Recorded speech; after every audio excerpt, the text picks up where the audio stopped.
What is going on, team? In this video I want to share with you how reading part of Goggins' book Can't Hurt Me has completely changed my mindset for the better. My name is Liam, and over the last few years I've lost 50 kilos, and now is my mission to help as many people as possible lose weight, get fit, get healthy and become their best selves. Recently I've been reading this book called Can't Hurt Me by the man himself, David Goggins. If you don't know him, he's an absolute machine who is a soldier, is resilient, is confident, and gets a lot of shit done. In his book, one of the things that caused him to change and have this massive transformation was when he didn't actually pass the test to become a part of the Royal Air Force in the USA. It was a time where he corrected his course massively. This idea of course correction is important because constantly we have different goals and we're achieving different things. We have these different ideas of things that we want to do in our lives, and a lot of these things, the outcome is not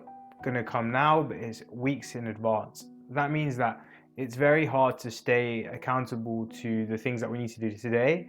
The result that we're going to receive, or the reward that we're going to receive, is going to come in months or maybe even years. It's important to reflect on the week and realize that when we are not staying aligned and moving in the direction that we want to go in, we need to just correct our course. By doing that, we can stay on track. David Goggins had an unfavorable childhood, to say the least.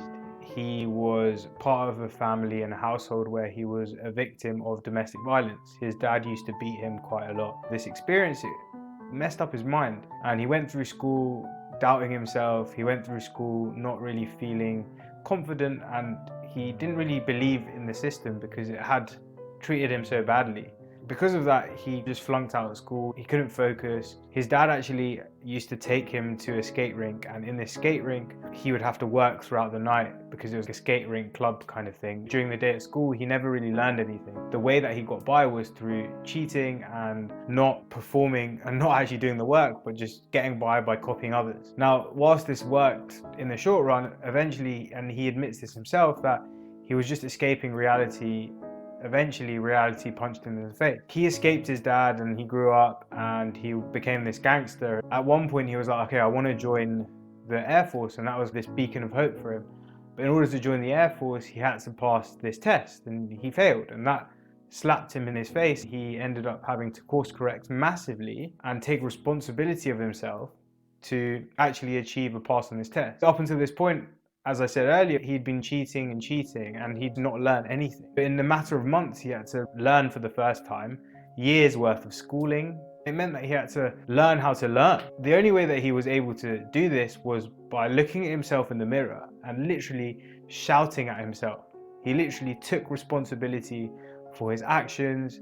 He took responsibility for who he was and who he believed himself to be. He had to start racking up small wins and evidence to himself that he was the kind of person that could pass tests, that could be physically fit, that could eventually pass this test for the Air Force to be the person that he wanted to be. A learning from this book and David's story for me is that whenever I look in the mirror and I say to myself, oh, I'm not happy with that. And this happened recently where I looked in the mirror and I was like, oh, I've got a bit soft. I could have easily said, oh, I grew up fat as a kid, like it's okay, I can be a little bit soft because I've grown up this way and I've already had a pretty good transformation. I know how to lose weight. If I want to be the person that I want to be, and if I want to look a certain way, and if I want to achieve the goals and the ambitions that I want to achieve in my life, I have to look myself in the mirror and I have to take responsibility like David did. I have to shout at myself and be like, you are fat sometimes, or you are dumb, and that means that I have to work hard to get to the place where I want to be. I have to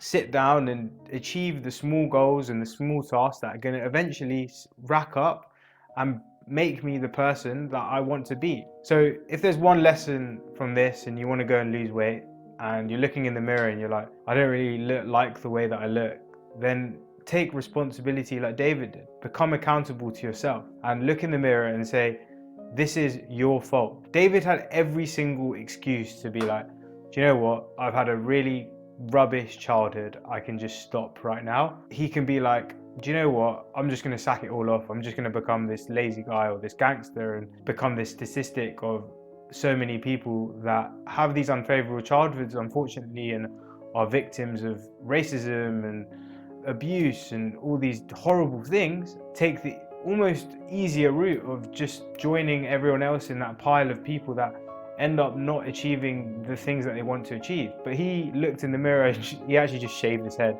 and he started shouting at himself, and he did this every single night.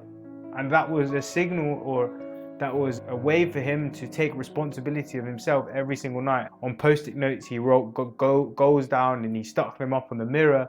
And he used that as motivation to drive him to be disciplined and to be the person that he wanted to be. Look, I hope this helps. I hope this short story about David and how being accountable and taking responsibility is one of the best things that you can do if you want to make the change that you want to make to become the person that you want to be. If you enjoyed this video, then check out some of my other videos in this series. I'm solving 100 fat loss problems in 100 days. I'm sure if you like this one, then there's something else of value for you there too. Until tomorrow, peace and go get it.